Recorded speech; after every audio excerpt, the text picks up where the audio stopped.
Hey there YouTube, Ed here, W4EMB. Well, we've done something. We have gone to a park, we've activated, and we need to make our paper log into an ADI file. How do we do that?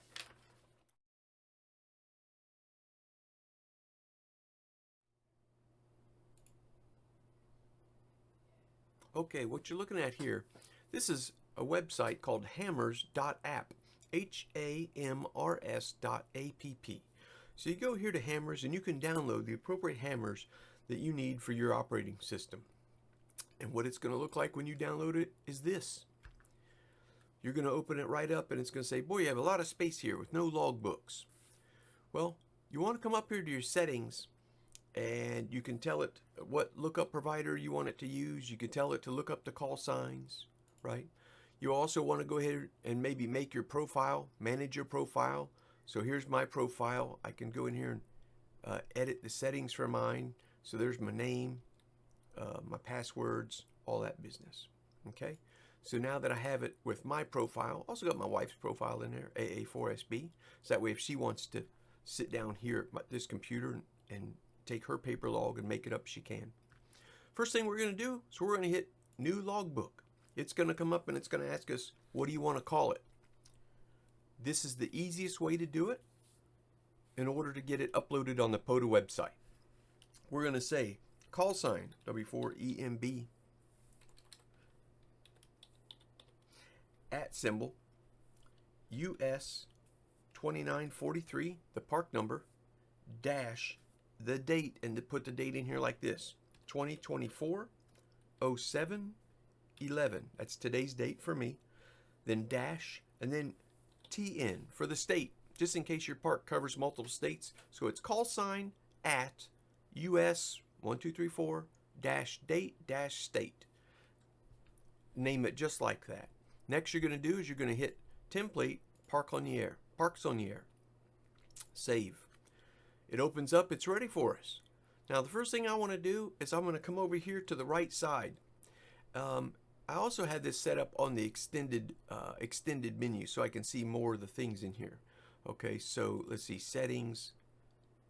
Yeah, expanded mode right here. Okay, so if you don't see all these things when you turn off expanded mode, see now you don't, all you see is frequency band. So settings, expanded mode, there we go. That way I can put more things in there.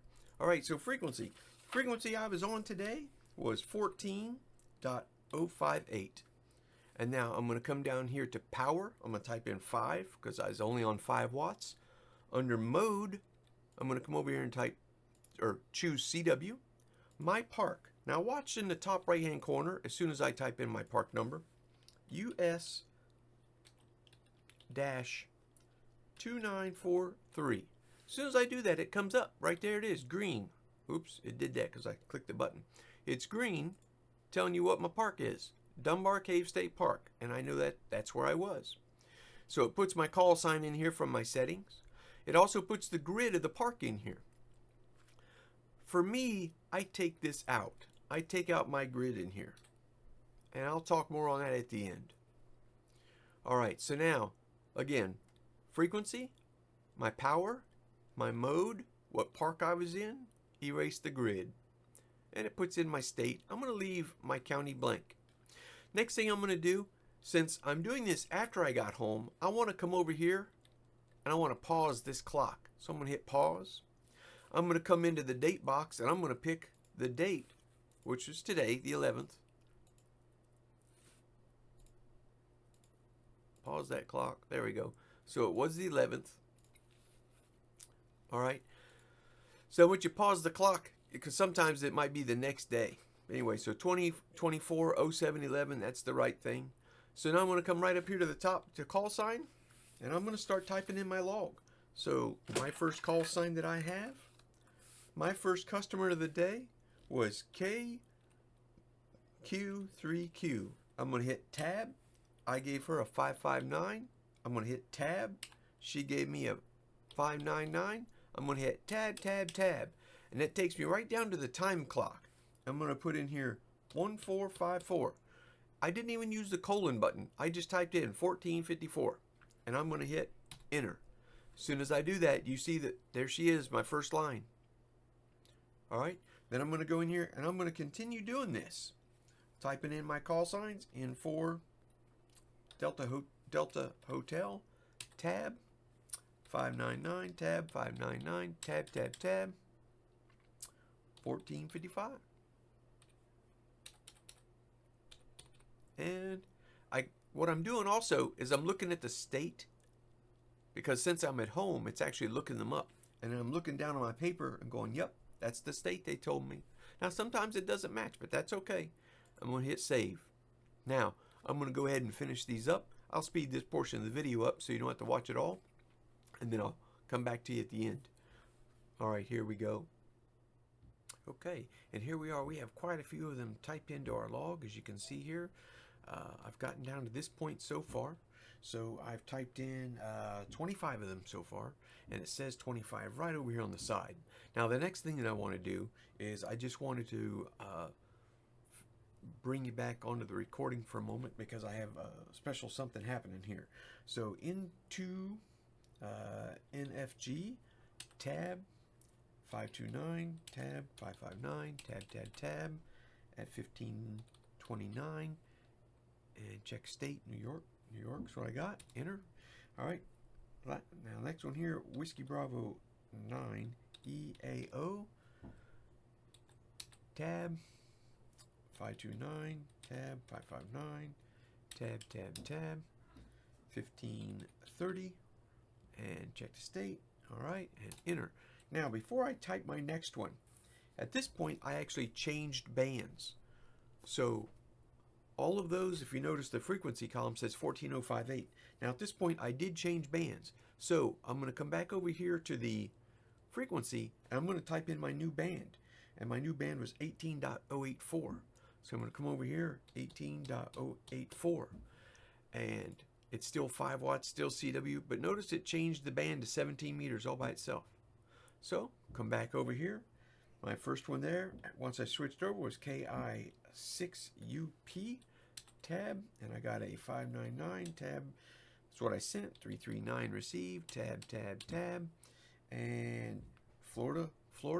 And I do like it when a 6 comes back as a Florida, and he sent me Florida. So that's nice. That helps me confirm. All right, and my time there was then 1539.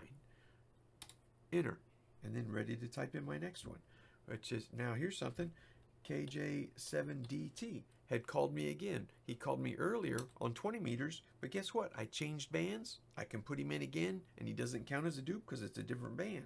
599 tab, 559 tab, and of course Paul's in Idaho. He sent Idaho State. Looking down here, Idaho's a state. 1540 was the time he sent, and enter. All right, and I'll go ahead and finish typing these up and bring you back for switching that ADI file and get ready to stick it on POTA. Okay, I've finished typing up my log. So now my whole log's all typed up. I can tell that I had 37 entries because it tells me right there on the left-hand side. We are on my log. Now, my log is done. How do I get this to the POTA website? All right, so 37, I look, yep, that's 37 QSOs I made today. Outstanding.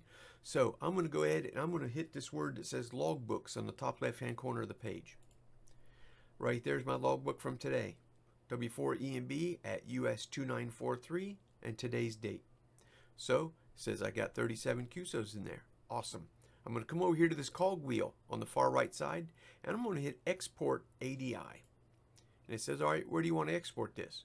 Well, I'm going to pick my D drive and I'm going to pick my POTA folder, and right here, POTA activations, I'm going to stick it right here. I'm going to hit save. Now that I've done this, let's go ahead and minimize hammers. Let's go to the Parks on the Air website. So here's our Parks on the Air website. Hey, there's N2GSL, member of the Long Island CW Club. Look at there. A few other folks out there. W7SUB, that's a submarine out there. Outstanding. All right, quite a few people on doing POTA today. I'm going to come over here to the top right-hand corner to my profile, and I'm going to hit My Log Uploads.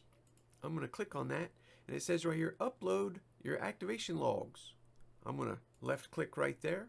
As soon as I do that, it's going to start looking, well, where is it? I'm going to say, well, it's in my D drive, and it's underneath my POTA folder, and it's underneath POTA activations, and right there it is. So I'm going to click that and hit open. So it drops that file right here, and it's in yellow. Okay, and it even brings it down. Right here's the name of it.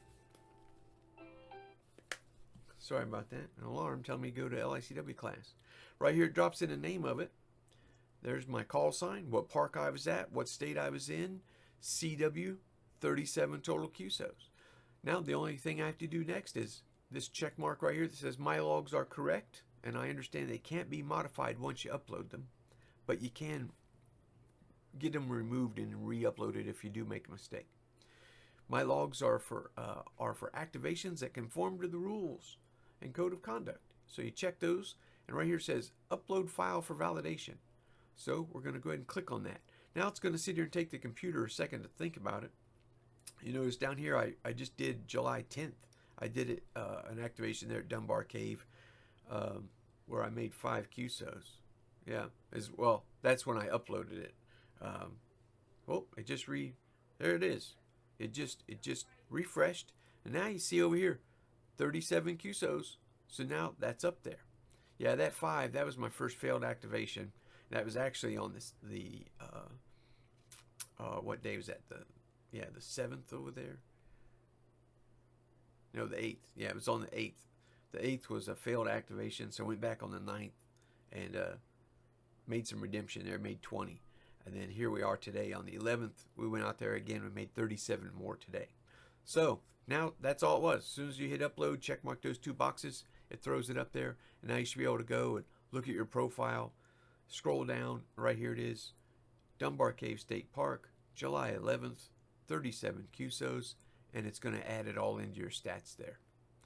So anyway, I hope this helps you learn how to take your paper log, download hammers, use hammers, and do it so very quickly and upload it right to the POTA website. Alright, if you'd like to see more on what else I do with my logs, let me know. I can make a video on that. I use N3FJP as my personal log, so next thing I'll do is I'll open up my N3FJP personal log and I'll tell it import an ADI file. I just go grab that same ADI file, bring it right into my N3FJP. A few other steps I do after that. But then once I do that, I upload it to Logbook of the World, upload it to QRZ by the press of 1 button. I really like that N3FJP software. Anyway, thanks for watching, and I hope you tune in again soon. I'm Ed, W4ARB.